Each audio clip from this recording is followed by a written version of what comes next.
Steve, Fadi, welcome. As you can see from the double-decker buses in the background, we're still in London. How is the city? City's great, and the weather was amazing, very un-London-like.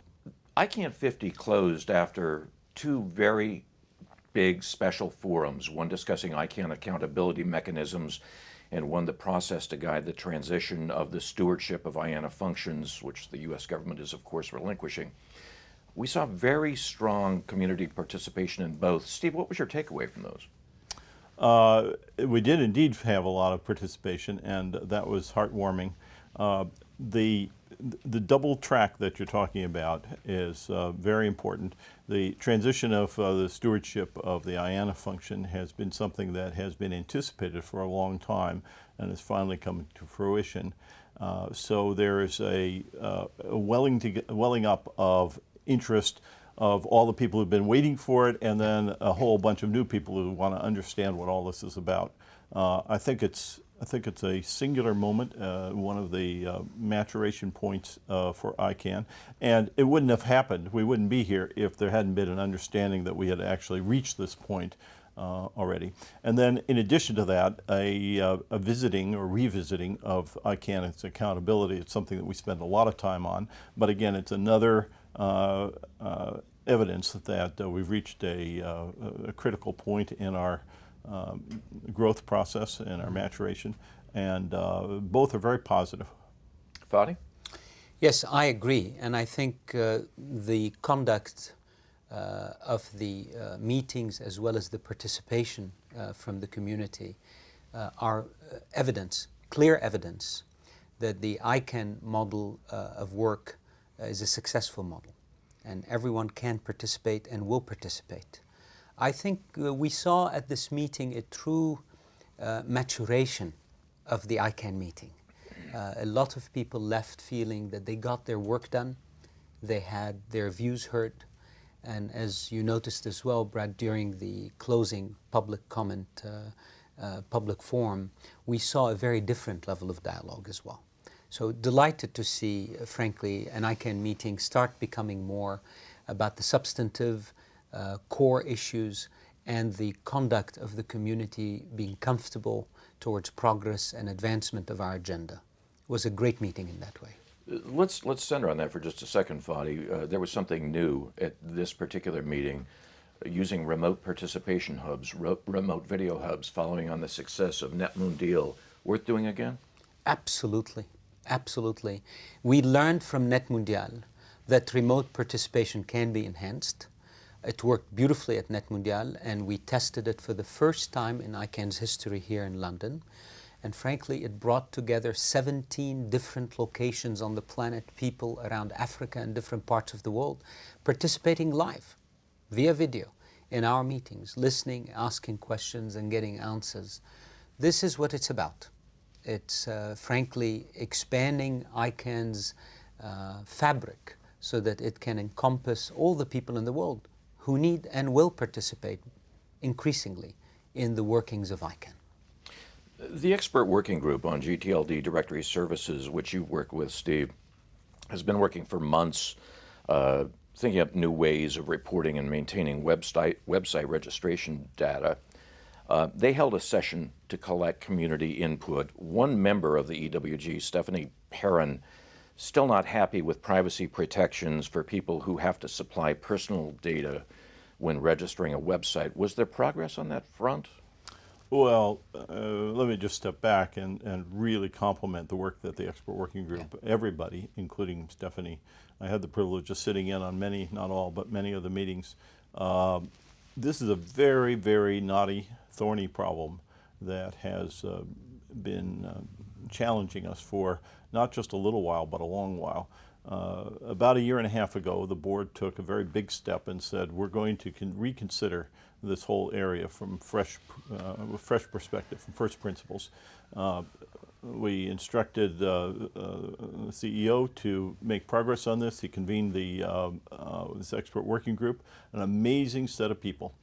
And every one of them is brought goodwill, energy, and deep expertise in a whole range of the issues. we're now going to go through a period of examining the work that they have produced from every perspective, from feasibility, from public policy issues, from how it fits into with the larger objectives and so forth. The privacy issues that Stephanie Perrin raises are important. There's also an evolution in general about privacy issues in the internet, never mind about who is or about registration data, but I mean, this is a major issue across the entire internet in every aspect of public life. And so it's going to take a little while to wring out all of those details and come to some conclusion about that. This is one of the important debates and one of the important in the life of the internet, not just in the life of ICANN. If I could, Brad, 3 points on this. First, it's important to recognize that this is an issue that has really risen to the point where it was becoming problematic. We do not have a directory services model that addresses many of the needs and the concerns of the community. And so, first, recognition for the leadership of the ICANN community in tackling a difficult issue and producing a substantive report after 15 months of meeting, the last few months of which that expert working group met daily to actually get this report out. So it should be recognized. The second is to remember that this is just a report as an input to our community so we can actually start the real work of building new policies. So nothing in this report is final, so any concerns that are still there from any camp, including those concerned with privacy, we have plenty of time to address them. This is simply a report that gets the conversation going. That's very, very important. And the third is to note that the privacy issue, as Steve said, crosses many things we do. And it cannot be addressed in isolation. It has to be addressed in the broader sense and understand all the things that tug at privacy. And together with Mrs. Perrin, we will bring these issues to the fore. And I want to assure everyone, as I'm sure my chairman will, that ICANN remains very vigilant about issues of privacy. This is not a dismissal of the importance of these issues. Quite the opposite. She was there and she participated, like everyone, for 50 months. And we thank her for her incredible service. And I think even in her views at the end, she will inform the process as we move forward. Fadi, let me ask you about another high point of the ICANN 50 meeting, the high-level government meeting, dozens of ministers here at the invitation of the UK government. What was the point of that meeting? What came out of it? What came out of it is first a much broader understanding of what ICANN is and does in the governmental circles, and that's helpful. So when our own GAC or Governmental Advisory Committee members come here, they still have to go back to their capitals and share with their capitals what they are seeing happening at ICANN. Bringing the ministers here helps broaden the understanding of the ICANN community, the ICANN model, the ICANN policies, that makes, frankly, the job of our own GAC members easier in the months and years ahead. So that was achieved. The second thing that was very important is for them to understand that ICANN welcomes governments at the highest level to participate in our processes. Some capitals may feel sometimes that the technical community has an issue with the participation and advice from governments. We don't. We don't. And their invitation and presence here in partnership with the United Kingdom was superb. And it showed that ICANN appreciates the value of what they bring to the table and their unique role in public policy, which must be meshed with the activities we do here. One of the government leaders who was here and who addressed the community was Liu Wei, the Minister of Cyberspace Affairs Administration for China. Yes. He gave a fairly, what can be characterized as significant address to the community. Tell us about that. This was a breakthrough, and we should recognize it as such. This is the highest level government official to ever attend an ICANN meeting. He reports to the President of China. And Minister Liu Wei made some important and frankly courageous steps to bring China's policy closer to the multi-stakeholder model. And we should recognize that. He made some key statements. He made the statement that we want one global internet for the world. He recognized the role of ICANN and its work to maintain the single root of the one global internet. He committed and welcomed to participate in the process of transitioning the stewardship of IANA to ICANN, and said that they will participate in that process within the multi-stakeholder community. And fourthly, he did say that China now officially welcomes the Net Mundial outcome. The Net Mundial outcome clearly states that internet governance should be open, inclusive, and multi-stakeholder. And lastly, he made a statement that the world should participate, and China will, in an alliance or alliances that will promote internet governance for the broader issues beyond ICANN. These were 5 significant steps forward that we deeply welcome, and we thank the Minister and China for this proactive step, which we welcomed here at our platform in this week.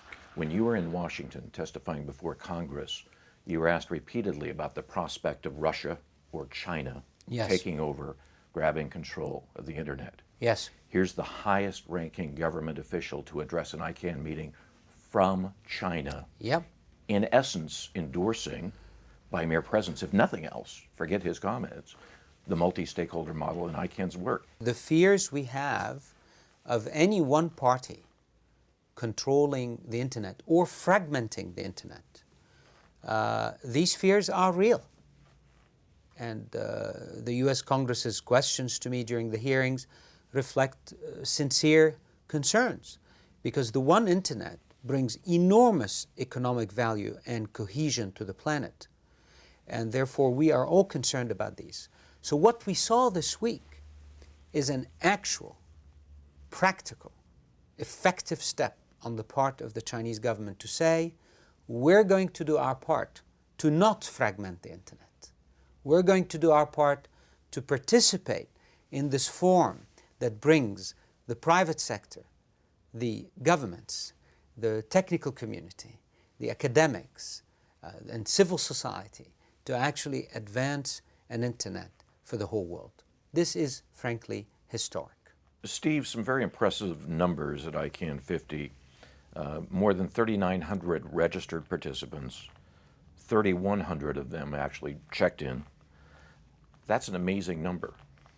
A couple of reactions. First of all, it's good news in general.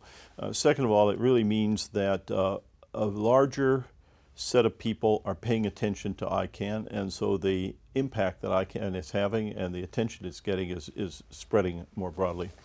It also suggests that you can't have growth like that without some structural changes, and raises a question of sort of whether we're busting at the seams, whether we can handle the set of issues that these people bring, or whether we need to undergo some further transformation. So we're looking at that very closely, and I think that we'll see some evolution in our processes, which are aimed at being even more accessible and at the same time finding a way to be more manageable in our processes. Fadi, what does this mean for future meetings when you have those sort of attendance numbers? We need to do, as Steve suggested, some analysis of the situation, because I think 2 things contributed to the high numbers that may not repeat. The first is London is a very attractive city. It's a great city, it's a central point, and a lot of people came, I think, attracted to London. So we may not see these high numbers in subsequent years. The second thing is, I think due to the internet governance phase we're in, I think that there was a lot of interest to come here to discuss ICANN matters, but also in some circles discuss broader internet governance matters. which again, my hope is, and I think our hope is, to not conflate these two things at ICANN.